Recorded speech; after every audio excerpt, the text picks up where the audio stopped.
Now, in addition, we have a bit more clarity on the FBI raid of former President Trump's Florida home. Reports seem to confirm the initial speculation that the raid was connected to allegations of missing or improperly stored documents. Yet many questions remain, including whether the FBI and Justice Department acted properly in their handling of this case. And of course, it continues to fuel speculation of how this will affect the former president's decision to run for president in 2024. Joining me now to discuss this is Mike Davis, founder of the Article 3 Project. Mike, welcome to the program. Thank you for having me.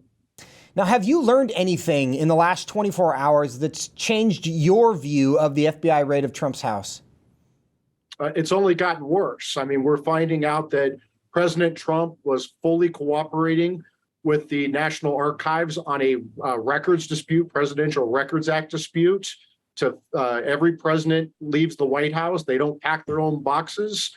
And he took 15 boxes with them. Maybe there were other records. President Trump was fully cooperating, and this is an unprecedented raid. This should have been resolved through cooperation. It could have been resolved through notifying Congress. It could have been resolved through a civil lawsuit, maybe a subpoena. But this idea that you're going to send 30 FBI agents to raid the home of a former president is a red line that the Biden Justice Department has crossed. Now, tell us a bit more about that, because you say that that President Trump was, in fact, cooperating with the dispute over the records, which the National Archives claim belong there.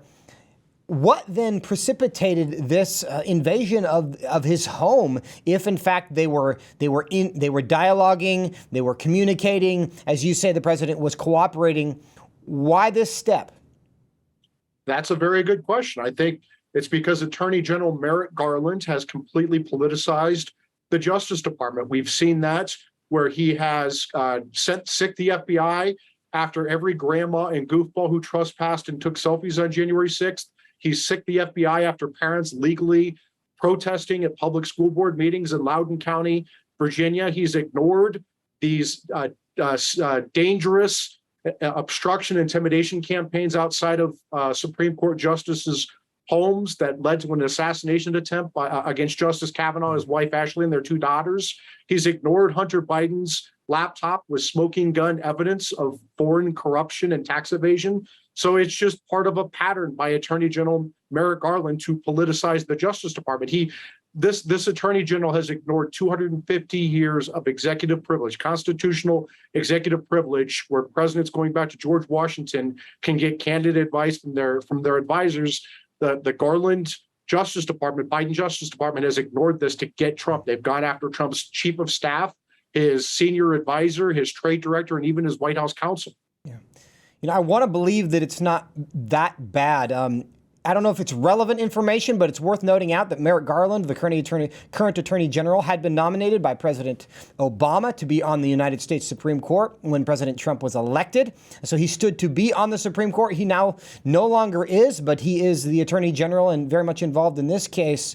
Now, Mike, here's Senator Marco Rubio discussing this situation this week. Let's play clip one. Now, look, this may all be shocking to most Americans, but the people I've lived around my entire life in Miami, they've seen all of this before. You see, many of them came to America fleeing Marxist dictatorships, governments that use the power of the state to criminalize the opposition. And they have long known what many are now learning the hard way. There are no limits to what Marxists are willing to do to hold on to power. Mike Davis, is that an overstatement? No. We've seen with this administration that this is not your this is not your parents' or grandparents' Democrat Party. These are not liberals who disagree with conservatives on how to get there on equality and due process. These are leftists. These are Marxists who hate America. They hate everything we stand for, and they're trying to destroy us. And I don't think Biden's a Marxist, but I certainly think he's not all there, and he's letting Marxists run his government.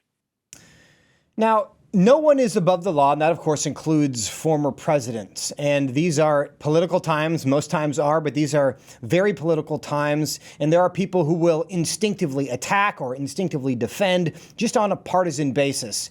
Now, let's assume that President Trump had done something illegal and the FBI needed to take action. Is it even possible to do something like this in a way that doesn't generate accusations of a politicized Justice Department? Unless they thought President Trump had dead bodies in Mar-a-Lago, there is no justification whatsoever for this home raid. What you do is you work. President Trump, like all former presidents, has the office of the former president. They have staff paid for by the federal government. They have office space paid for by the federal government. They have security clearances for President Trump and his staff. They have secure facilities or SCIFs. This happens for every administration where they take documents and then they negotiate whether they're presidential records. And under no scenario would these records, would President Trump violate the Espionage Act by taking these records, because he was the president of the United States when he left office. He had the inherent constitutional authority as the commander-in-chief to declassify any record he wanted. He has that authority under statute as well. So this idea that he had classified records is nonsense. They're not classified, but even if they are classified, he has a security clearance. His staff has a security clearance. They have Secret Service protection. They have office space. They have SCIFs. There's no reason for Attorney General Merrick Garland to sic the FBI, 30 agents of the FBI, in a home raid of a former president. This is totally political, and it has crossed a red line. Now, Mike, do you think that President Biden had any knowledge of this? I don't think President Biden knows what planet he's on half the time.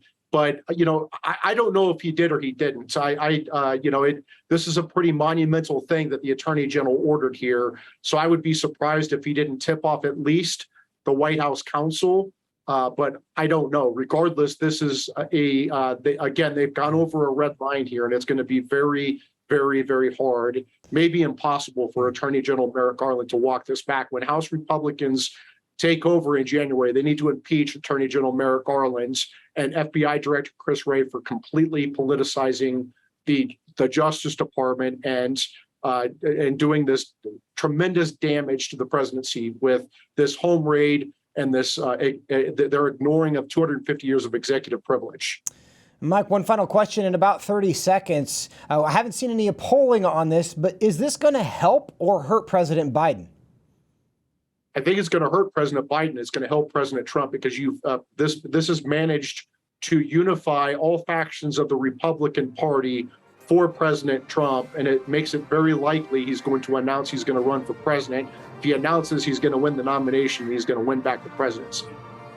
And that is the interesting thing about this, the way that this is playing out. I don't know that Middle America is going to like this, just based on the fact that it's unprecedented, and Middle America just typically likes norms. And a couple years ago, the Democrats liked norms as well, but this certainly is beyond the norms.